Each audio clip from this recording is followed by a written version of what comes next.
Bien, je tiens tout d'abord à remercier le musée de la Grande Guerre de m'avoir invité pour, je dirais, clore cette session, cette première session de l'université d'été qui portait donc sur la Grande Guerre.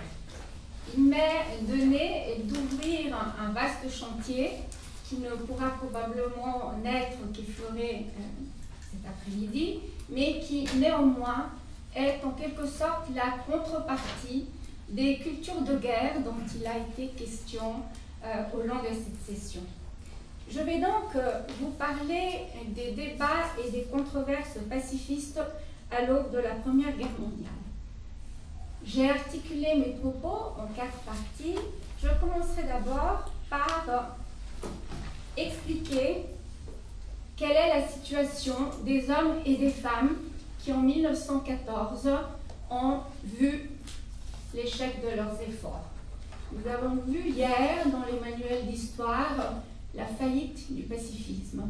Eh bien, pour eux, je vais d'abord parler de leur réaction, comment ils vont réagir à l'annonce de l'éclatement de la guerre. Deuxièmement, je vais revenir sur l'histoire du mouvement pacifiste en tant que mouvement politique. Et je vais donc expliquer sommairement quelles ont été les grandes lignes et le choix du programme qui a été fait par ces hommes et ces femmes. Je parlerai également des controverses et des débats entre patriotisme et pacifisme, pour terminer avec les ultimes efforts juste à la veille de l'éclatement de la Grande Guerre et finalement une conclusion qui doit rester ouverte sur, je dirais même, l'avenir de cette université d'été, mais avant tout, que reste-t-il de nos jours et des efforts qui ont été entrepris avant la Grande Guerre. Nous sommes donc au mois de juillet 1914. C'est un été très chaud, très beau, et il est difficile pour les hommes et les femmes qui ont travaillé pendant une bonne vingtaine d'années à s'organiser pour le mouvement pacifiste de comprendre comment ils vont agir, que vont-ils faire. Alors, entre le 28 et le 31 juillet 1914, nous avons toute une série de démarches qui sont entreprises et qui démarrent notamment à Bruxelles. C'est en Belgique que le sénateur socialiste Henri Lafontaine, qui vient de recevoir le prix Nobel de la paix en 1913, a la lourde tâche de convoquer le comité du Bureau international permanent de la paix, bureau qu'il dirige depuis un certain nombre d'années. Normalement, cette réunion aurait dû se tenir à Berne, siège du Bureau de la paix. Mais malheureusement, d'une part parce que Lafontaine lui-même traversait une période de surmenage, mais deuxième raison, beaucoup plus plausible, parce que lui-même étant socialiste, il avait envie de suivre les efforts de la Deuxième Internationale. Ce ne sera pas possible pour lui de venir à Berne. Donc, il va demander à son comité de se rendre à Bruxelles. C'est un appel qui est répondu par un bon nombre de pacifistes qui proviennent de différents parties d'Europe, puisque le comité est international. Et là, ils vont développer toute une série, disons, de réponses et de télégrammes dans lesquels il est clairement stipulé, que ce soit de télégrammes qui s'adressent à Guillaume II, ou encore au ministre des Affaires étrangères, le comte Berchtold de l'Autriche-Hongrie, ou encore au président Wilson des États-Unis. Il conjure et il supplie les principales chancelleries qui vont partir en guerre d'avoir recours aux instruments juridiques, soit à la Cour internationale d'arbitrage. Il faut qu'avant que la guerre n'éclate, on ait en tout cas la sécurité que ces instruments qui existent, la Cour de la Haye existe depuis 1907, elle est mise en place, mais Elle a déjà été une partie du résultat de la première conférence de La Haye en 1899. Et donc, ces télégrammes explicitement montrent qu'il y a une alternative à la guerre. La guerre peut encore être évitée, peut-elle être évitée à ce moment-là? Il faut se rendre à l'évidence. La guerre, à ce stade, ne peut pas être évitée. Comment ces hommes et ces femmes sont-ils perçus à ce moment-là? Eh bien, c'est une catastrophe. C'est une catastrophe parce que, pour eux, cette guerre montre bien l'inefficacité de leurs plans. Ils avaient des plans, ils avaient des méthodes, ils avaient des institutions. Eh bien, tout ceci s'effondre par, justement, l'éclatement d'une guerre qu'ils ont tout fait pour conjurer, mais qui, malheureusement, malgré leurs efforts et leurs prévisions, il faut bien dire, ils avaient prévu, notamment, que cette guerre, contrairement à ce que les militaires, les tacticiens avaient prévu, mais que cette guerre serait très longue. Et donc, se fondant sur des recherches parfois élaborées par des militaires, il faut bien dire que les pacifistes sont à ce moment-là quand même belligérants. Nous avons des généraux, nous avons des capitaines, nous avons des survivants de la guerre de 71. Nous avons en Europe toute une élite de ces personnes qui viennent des champs de bataille. Ce qui va nous expliquer beaucoup, disons, ce qui va aussi nous aider à comprendre pourquoi le pacifisme est un courant d'idées controversé à ce moment-là. Donc il se trouve sur les bancs des accusés et nous pouvons déjà déceler une différence entre les pacifistes français et les pacifistes allemands. C'est évident que pour les pacifistes français, qui avaient déjà adhéré dans les années 1880 à l'association La Paix par le droit, une association dont la longévité et je dirais même la qualité des articles qui sont publiés dans la revue La Paix par le droit démontre bien qu'il y avait une place au niveau social et un rôle que le courant juridique de la paix a joué. Et donc ça démontre bien que le pacifisme français avait dû faire des choix dès le début, dès les années 1887-88, parce que la non-violence, et en particulier, disons, l'opposition à l'armée, n'était pas du tout acceptée dans la société française. Donc, l'article 7 des statuts de la paix par le droit précise bien que chaque membre qui adhère à la paix par le droit est tenu à servir son pays, à partir sous les drapeaux s'il y avait une guerre d'agression. Donc on entre déjà dans ce débat juste guerre légitime, guerre d'agression. Donc les pacifistes français, à la réaction disons de l'entrée en guerre de l'Allemagne, vont devenir ce qu'on appelle les jusqu'à-boutistes. Ils incarnent le jusqu'à-boutisme parce qu'ils adhèrent à la doctrine qu'il faut abattre le militarisme allemand et aller jusqu'au bout. Quant aux pacifistes allemands, eux, on va les appeler les défaitistes, c'est-à-dire le défaitisme est un courant d'idées qui veut la paix à tout prix. Donc on baisse les bras, on prépare la paix et on ne combat pas. Et on verra très bien qu'il n'y aura pas de dialogue entre pendant toute la guerre, entre pacifistes allemands qui se sont serrés la main, qui se sont rencontrés à Munich, à Cologne, dans les différentes villes. Le dialogue est interrompu, comme l'attestent les archives. Alors que se passe-t-il? Que font-ils, ces hommes et ces femmes, à travers l'Europe, à la déclaration de guerre? Eh bien, une bonne partie des pacifistes français va être recrutée et va gagner les armes. Il y avait passablement de capitaines d'artillerie qui vont reprendre leur rang.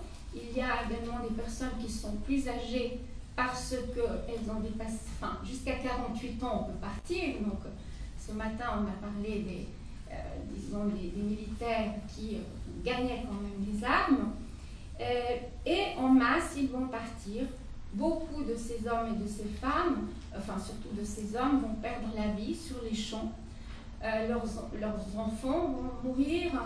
Le pacifiste français Émile Arnaud, qui était par ailleurs l'auteur d'un très intéressant code civil international dans lequel il était question des devoirs des nations, des droits et des devoirs des nations, eh bien lui va revenir de cette guerre et va mourir parce qu'il a, disons, été soumis à ces gaz asphyxiants. Donc c'est une expérience extrêmement traumatisante que celle que vivent les pacifistes sous les armes. Il y en a d'autres qui partent en exil. Eh bien, c'est notamment le cas du sénateur Henri Lafontaine qui doit quitter Bruxelles pour gagner Londres, où il sera réfugié, avant de partir pour les États-Unis. Et lui-même, donc, pendant la guerre, va rédiger un texte Manissima Carta, qui est une sorte, disons, de constitution d'une nouvelle vision des relations internationales, où il prêche en particulier pour une nouvelle façon de gérer les richesses à travers le monde. Puis nous avons d'autres personnes qui vont se bannir derrière le silence. On ne parle plus, on attend, on prépare peut-être la paix au lendemain.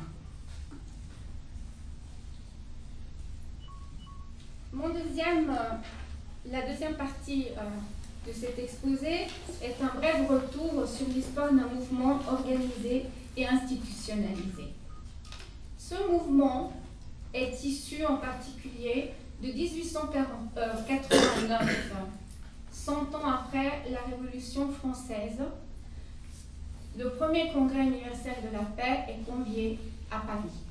Eh bien, c'est de là, peut-être vous démontrer, c'est de là que nous avons exactement deux mouvements qui surgissent. D'une part, les congrès universels de la paix, dont on peut dire Victor Hugo avait posé les fondements, déjà dans les années 1843-44, et d'autre part, les conférences interparlementaires qui font appel aux parlementaires, disons, des pays qui ont des parlements et donc qui ont envie de propager l'arbitrage et le droit. Ces deux organisations sont créées en 1891.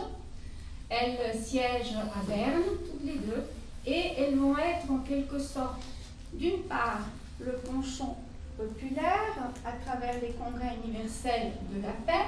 Nous en aurons bien 21 avant l'éclatement de la Première Guerre mondiale.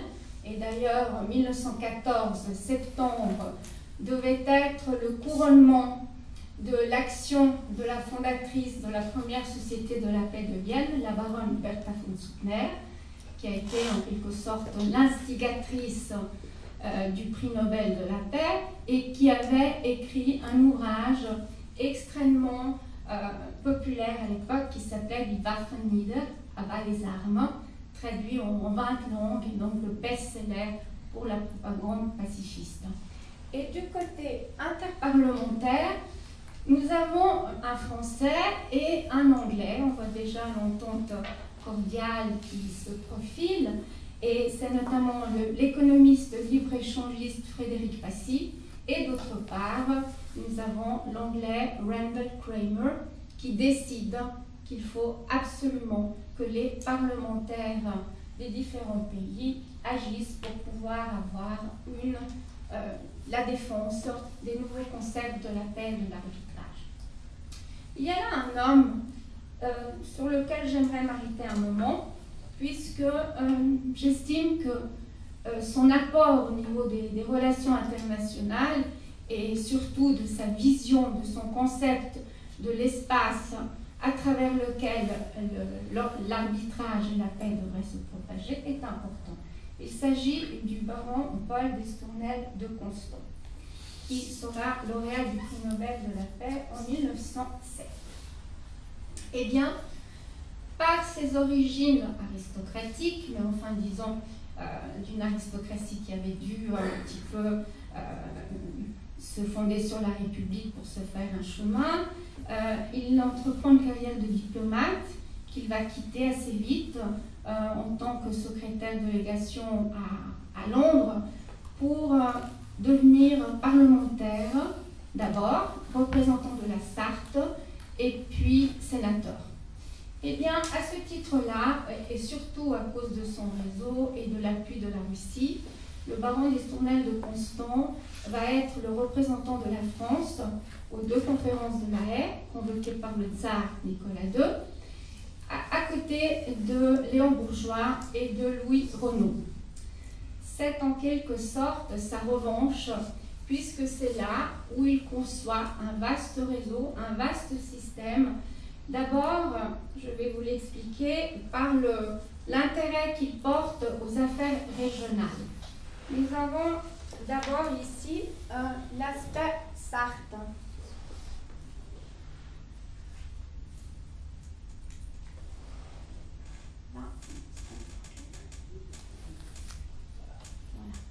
Il part de son département, la Sarthe, pour remonter ensuite aux autres départements à la France et finalement pour avoir une vision beaucoup plus planétaire et internationale du réseau qu'il est en train d'essayer d'établir.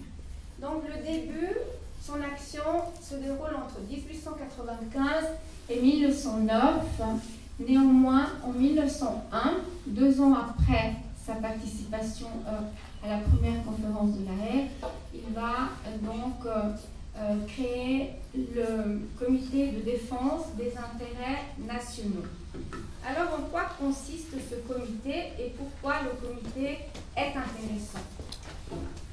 Ce comité de défense des intérêts nationaux est une sorte d'analyse, je dirais peut-être un peu gandhienne avant le temps, puisque D'Estournel de Constant entreprend un vaste pèlerinage à travers toutes les villes et les régions françaises pour se rendre compte des lacunes qui existent au niveau des infrastructures, au niveau des transports, des communications, quel est l'état de l'agriculture, quel est l'état du développement de l'électricité.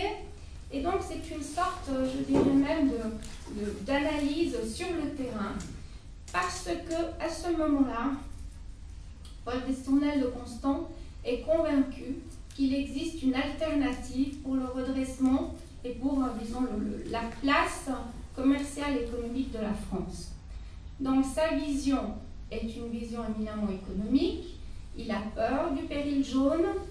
Il a constaté que les Chinois sont arrivés à Marseille et que probablement, d'ici quelques années, l'économie française serait peut-être entre les mains de l'étranger.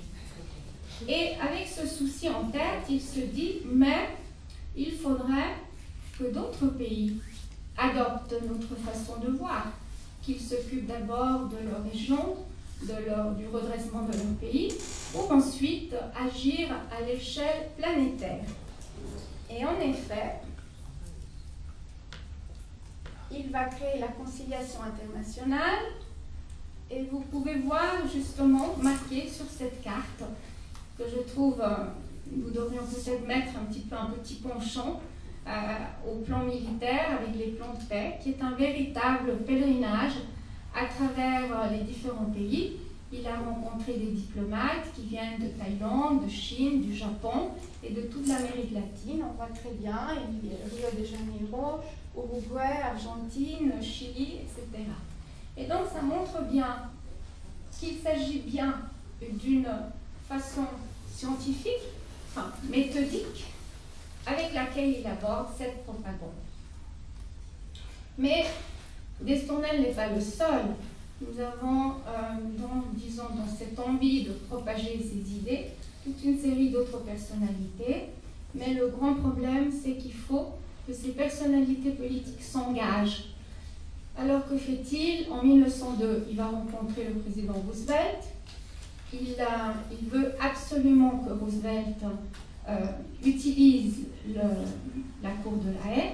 Et en effet, grâce à cette interpellation, d'ailleurs Roosevelt obtiendrait le prix Nobel, très controversé par ailleurs, puisque nous savons que, disons, Roosevelt était un grand impérialiste à la base de la politique du Brexit, du grand bâton, mais enfin, toujours est-il que à travers ces différents voyages, on voit très bien que Destournel pratiquement parcourt l'intégralité des États-Unis, du nord à l'est, au sud, Nouvelle-Orléans, en passant par le Texas, la Californie et en revenant par le Middle East. Dans quel but? Eh bien, simplement dans le but de sensibiliser et d'éduquer les étudiants, un petit peu comme va le faire Marshall lorsqu'il va propager son plan à Harvard. Eh bien, il essaye de sensibiliser le public à la problématique de l'arbitrage. Quelques mots. Donc là, nous étions en 1902. Je fais une petite parenthèse sur une autre institution qui surgit, à part le Bureau de la paix, l'Union interparlementaire, la conciliation internationale. J'ajouterai aussi en 1903 le groupe de l'arbitrage français, le groupe de l'arbitrage international, et finalement ce prix Nobel qui vient, comme vous le voyez, en quelque sorte comme manifestation publique qu'il faut être attentif à une alternative aux guerres. Donc, tous ces hommes-là, que font-ils? Par les différentes voies, il n'y a pas une seule voie. Nous avons la voie juridique, je pourrais commenter les différents aspects. Nous avons la voie institutionnelle, nous avons aussi la voie diplomatique. Donc on voit que ces premiers prix Nobel sont certainement, à part l'exception de Roosevelt et puis peut-être Teodoro Moneta italien, sont essentiellement mérités et gagnés. Par la suite, il y aura toute une autre controverse. Néanmoins, cette institution est en quelque sorte la manifestation que la paix et l'arbitrage sont des moyens alternatifs aux guerres. Toujours pour poursuivre dans la lignée des échanges interparlementaires, se développe toute une série d'échanges, toujours dans la lignée un petit peu des alliances, en particulier échanges parlementaires entre la France, entre l'Angleterre, qui va en grande partie aboutir sur une entente cordiale. Nous avons une entente avec la Russie. Les parlementaires français se rendent en Russie pour visiter les quelques membres de la Douma qui font partie de l'Union interparlementaire et également les pays scandinaves. Mais maintenant, j'aimerais évoquer l'un des aspects probablement les plus controversés, les plus délicats, les plus fragiles du pacifisme. En particulier, c'est cette guerre de conquête et le concept de juste guerre.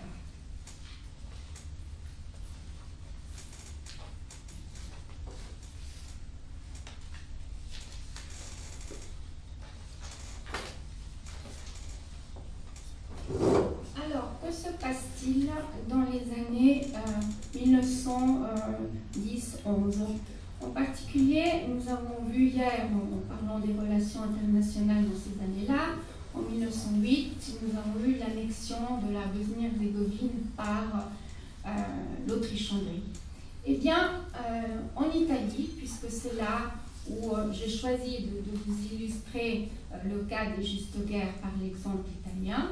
Eh bien, en Italie, cette annexion de la Bosnie-Herzégovine permet en quelque sorte aux pacifistes italiens de se dire que l'Italie devrait être plus forte, que l'Italie devrait probablement faire un effort par rapport à son armée, mais en particulier aussi qu'il est important de donner aux jeunes soldats, de redonner la vigueur au peuple italien par une saine éducation physique et morale de la jeunesse.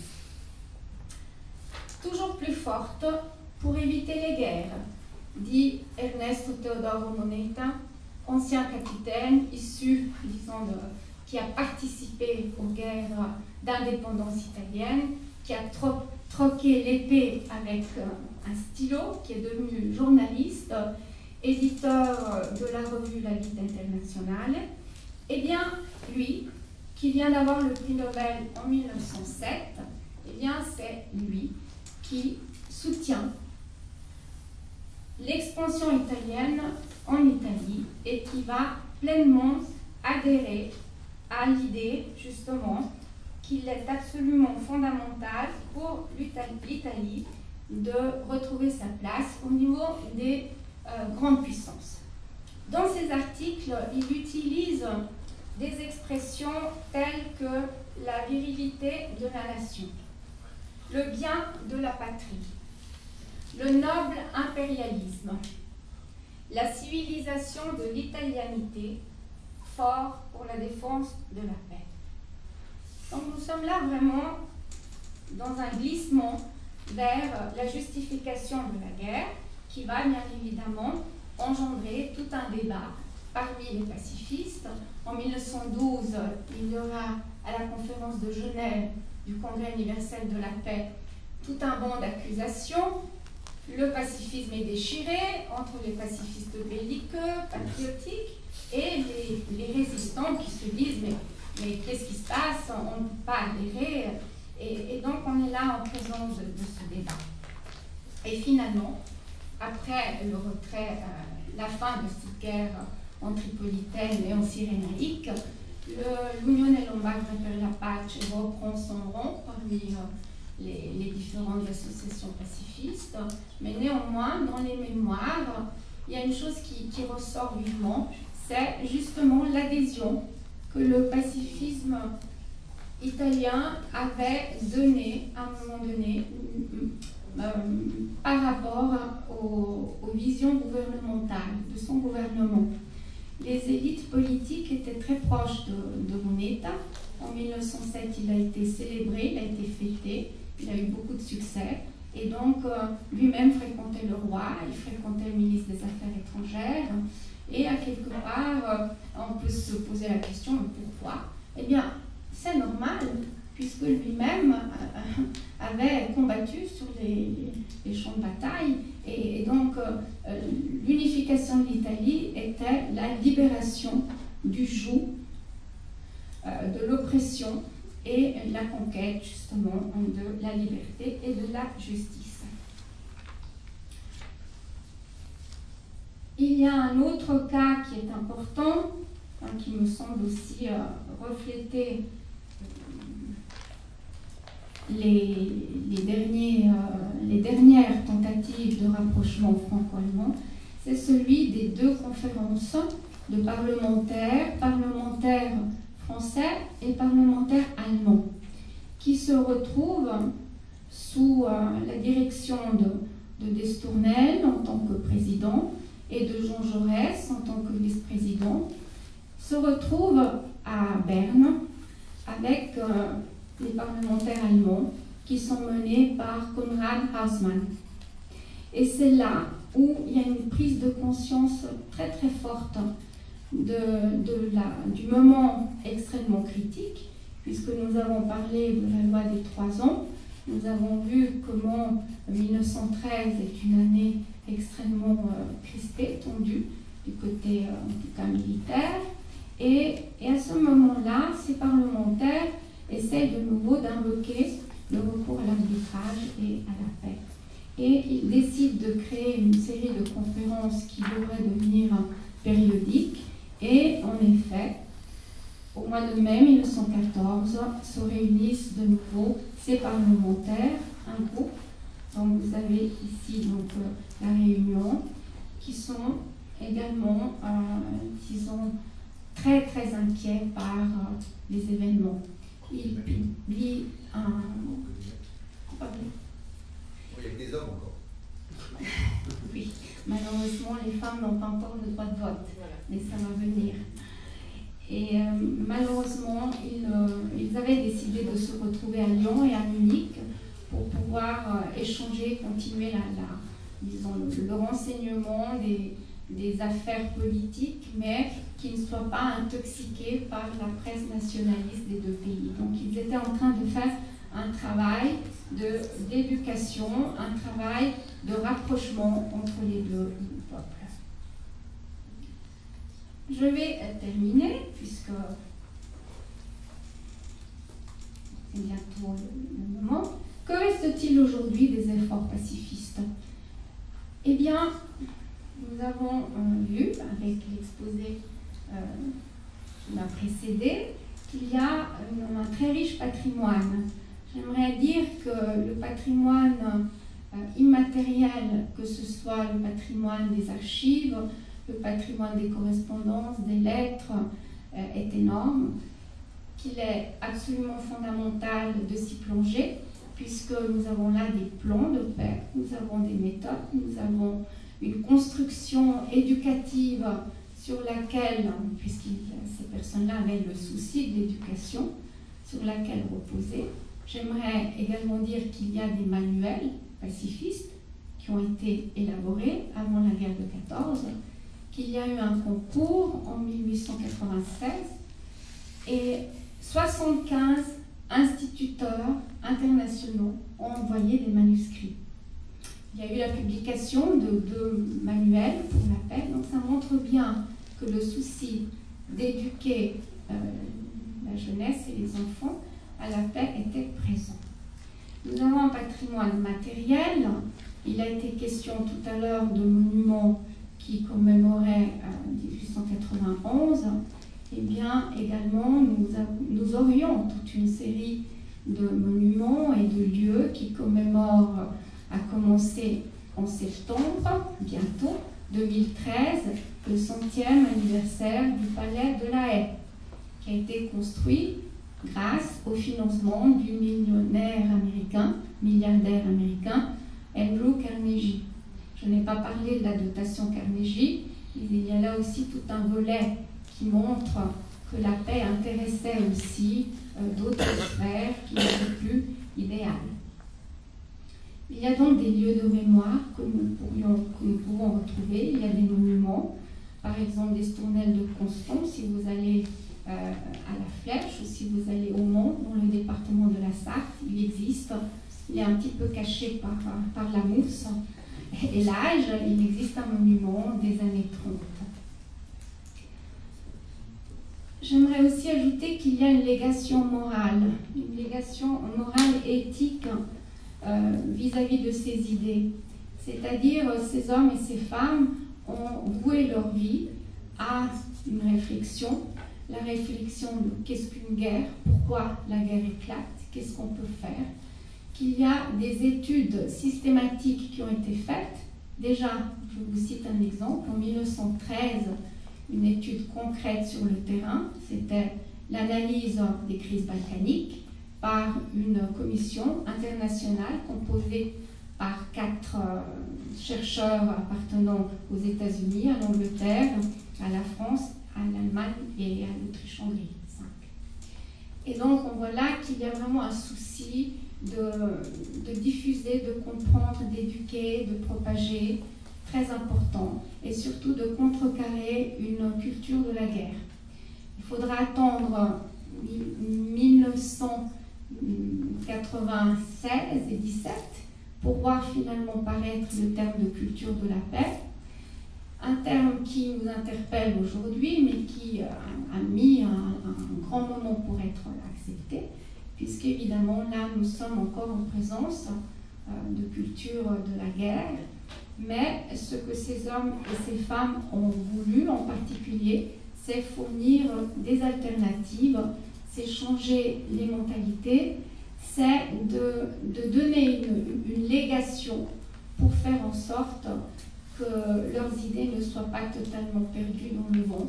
Et quand on pense par exemple à certains lycées en France qui portent des noms de protagonistes du mouvement pacifiste international d'avant la guerre de 14, quand on pense aussi que ce n'est pas seulement la France, mais également l'Autriche-Hongrie, le pays le plus impérialiste, qui finalement utilise la baronne Bertha von Suttner sur la monnaie de 2 marks, ça nous montre bien qu'il reste encore aujourd'hui dans les mémoires et dans les esprits l'engagement et je dirais en particulier les idées de ces hommes et de ces femmes. Et qu'est-ce qu'ils ont voulu faire?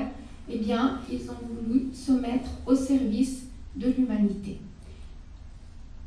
Ça peut paraître ambitieux, se mettre au service de l'humanité, mais je crois que si chacun, en tout cas, s'engage pour faire en sorte que déjà dans son milieu familial, dans son environnement, dans son école, il règne une atmosphère beaucoup plus apaisée, je pense que nous avons probablement de l'espoir en ce qui concerne l'enseignement. Je dirais l'enseignement des guerres, mais voilà un thème pour la prochaine université de l'été. Comment enseigner les guerres en démontrant bien qu'il y a des alternatives.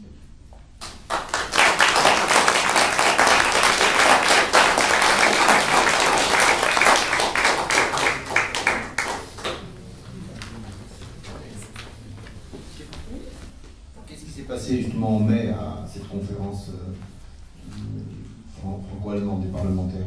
Vous l'avez évoqué, mais quel obstacle, enfin quelle proposition, quel obstacle ils ont eu au retour chez eux? Alors le premier obstacle, donc en filigrane, on vient dire qu'il y a la question d'Alsace-Lorraine. Cette première conférence de 1913 est convoquée sous l'instigation d'un parlementaire allemand, un dénommé Franke, qui prend contact avec la France. Mais en réalité, c'est grâce à Robert Grimm, un socialiste suisse, que la Suisse va offrir son sol neutre pour pouvoir discuter entre France et Allemagne. Donc, il paraît à ce moment-là difficile que les parlementaires français se rendent en Allemagne et les Allemands en France. Donc on choisit un seul territoire, disons, neutre. Alors il y a un texte qui ressort de cette rencontre où il est très clairement précisé que tous les efforts vont être faits, premièrement pour faire en sorte qu'il n'y ait pas d'augmentation d'armement et de budget militaire, pour limiter les armements dans les pays respectifs, et puis deuxièmement toujours pour essayer de mettre en exergue l'arbitrage obligatoire, puisque l'arbitrage obligatoire démontre bien, en tout cas en Allemagne c'est très difficile, il n'a pas été accepté par l'Allemagne à la conférence de La Haye, mais néanmoins ça pourrait être la voie juridique qui permettrait d'éviter la guerre. Donc cette première conférence pose les jalons, mais on ne parle pas d'Alsace-Lorraine, mais on sait très bien que le grand souci c'est d'arriver quand même à aborder la question. La deuxième conférence de 1914 est un petit peu plus complexe. Elle réunit que 2 petits groupes, puisqu'à l'issue de la première conférence, nous avons eu la création de 2 groupes de travail parlementaires, 2 comités. On appelle le comité interparlementaire franco-allemand. Et ce comité, je vous ai montré tout à l'heure, est composé par Jaurès, est composé par Lstournel, par des parlementaires allemands, et pour la première fois, les Allemands sont majoritaires. Alors qu'au cours de la première conférence de Berne, nous avions 160 députés français, une vingtaine de sénateurs français et seulement une trentaine d'Allemands. Donc c'était un grand travail, je dirais, de convaincre les députés allemands à se rendre à Bâle. Et donc, le comité est venu Et ils avaient déjà prévu de rendre ces conférences périodiques parce que, en tout cas, Destournel de Constant espérait beaucoup que la question d'Alsace-Lorraine serait bientôt mûre pour être abordée au cours de ces rencontres.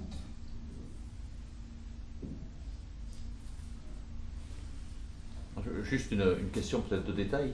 Vous avez dit que Destournel était élu de la Sarthe. Si je ne m'abuse, c'est le département de Caillaux aussi. Oui, Est-ce qu'il y a leur rapport entre les deux? Oui. Est-ce qu'on peut en dire quelque chose? Est-ce qu'il agit sur Caillaux? Il y a des influences réciproques? Oui, oui. Ils étaient proches. Je crois même que Destournel va défendre Caillaux à un moment donné. Il y avait l'assassinat, enfin, le décès de Calmette, dans l'affaire Calmette. Et disons, il y a des échanges, les hommes se côtoient, ils se connaissent. Et donc, il faut dire que Destournel est extrêmement courageux dans ses prises de position. Bon, c'est un rat de soc, mais qui, vers les années 12-13, se rapproche de plus en plus de Jean Jaurès, personnalité qu'il admire et avec lequel il travaille, puisqu'il est dans le même comité franco-allemand. Et finalement aussi, il n'a pas peur à la Chambre des députés d'être assis du côté des défenseurs, des opposants de la loi des 3 ans. Vous avez dit ce matin que l'opposition n'était pas... Enfin, j'ajouterais que l'opposition était très forte aussi, non seulement du côté socialiste, mais il y avait aussi des rats de soc. Oui, bien sûr. C'est Caillaux qui prononce le discours final où il explique pourquoi ils vont voter contre. Hein. Oui, bien sûr. Ouais. Oui, j'en viens au monument de mort. En France est pleine de monuments de mort de la guerre de 14-18. Si vous rappelez le film La vie et rien d'autre, c'est le meilleur marché pour les sculpteurs, jamais atteint, etc. On connaît après ce 39-45 et on oublie toujours ce 70-71. Est-ce qu'il y en a moins? Est-ce qu'ils ont été détruits d'une part? Et d'autre part, est-ce qu'il y a eu précédemment des monuments morts avant 70 en France? Pour les guerres napoléoniennes ou d'autres? Merci pour cette question. Il y a eu quelques monuments, mais qui commémoraient plutôt des batailles ou des lieux, vous voyez, plutôt que ceux qui étaient... Vous pouvez y revenir, mais le fait de faire des monuments avec les noms des morts et aussi avec la présence d'un soldat anonyme sur le monument, ça c'est une nouveauté qui n'est pas une nouveauté de la guerre de 70, mais comme l'a très justement dit ce matin François Cochet, de la guerre de sécession.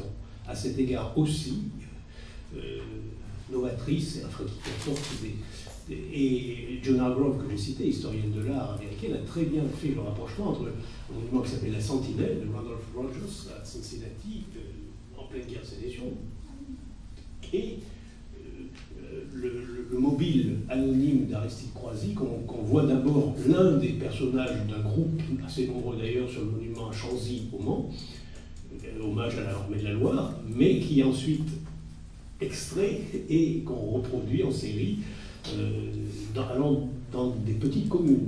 Parce qu'il y a en fait au moins ces deux grands types de monuments. Vous avez des petits monuments communaux, mais vous avez aussi des monuments dans les chefs-lieux départementaux qui honorent les enfants du département. Comme j'en ai cité quelques-uns, mais il y en a de très importants à Lyon, pour être par de la Tête d'Or, à Dijon, qui a été très controversé parce qu'on voulait représenter une femme à bonnet phrygien dessus, etc. Non, c'est un ensemble très important, et il faudrait ajouter qu'il y a aussi, bien sûr, des monuments du côté allemand, et avec lesquels la comparaison est très intéressante à faire, parce que le dolorisme est aussi présent sur les monuments allemands. Le fait de perdre des hommes dans cette guerre est en commun totalement entre les vainqueurs et les vaincus, de ce point de vue. Et en Alsace, et alors en Alsace, il y a des monuments allemands qui commémorent les batailles aussi, bien sûr. Et des dispositions prises dans le traité, et déjà dans les accords préparatoires, je crois la Convention de Ferrières, il faudrait vérifier, des dispositions prises pour l'entretien des tombes, des cimetières. Sur le monument en Allemagne, près du château de Brunswick, hein, à Braunschweig, près du château de Brunswick. Vous avez la colonne en forme de pyramide, où vous avez la liste des villes dont s'est emparé le régiment de Brunswick, et qui va au-delà du Mans. Et sur chaque face, vous avez des inscriptions différentes, et sur une face, alors tout ça en lettres d'or bien sûr, hein, et sur une face de mémoire, vous avez un hommage aux héros du régiment de Brunswick qui sont allés jusqu'à. Et puis vous avez après la liste des noms de villes qui ont été conquis par le régiment. Quoi. Oui, pour compléter ce que disait Jean-François Chanet à l'instant, de ce point de vue-là, la nécropole d'Arlington, de l'autre côté du Potomac à Washington, est tout à fait intéressante à suivre, hein, puisque pour la première fois, on va commémorer des simples soldats. Donc la notion d'anonymat, quasiment. Alors qu'avant, les monuments que nous connaissions étaient en l'honneur de chefs. Donc on passe du chef au soldat, c'est capital. Il y a une dimension revancharde dans Arlington dans un premier temps, puisque le cimetière est érigé sur une ancienne propriété de Robert Lee, du général sudiste. Et donc, à l'origine, il ne devait y être aussi enterré que des nordistes. Bon, après, par extension, il y a donc justement une extension. Mais je crois qu'il y a effectivement là, il y a un basculement.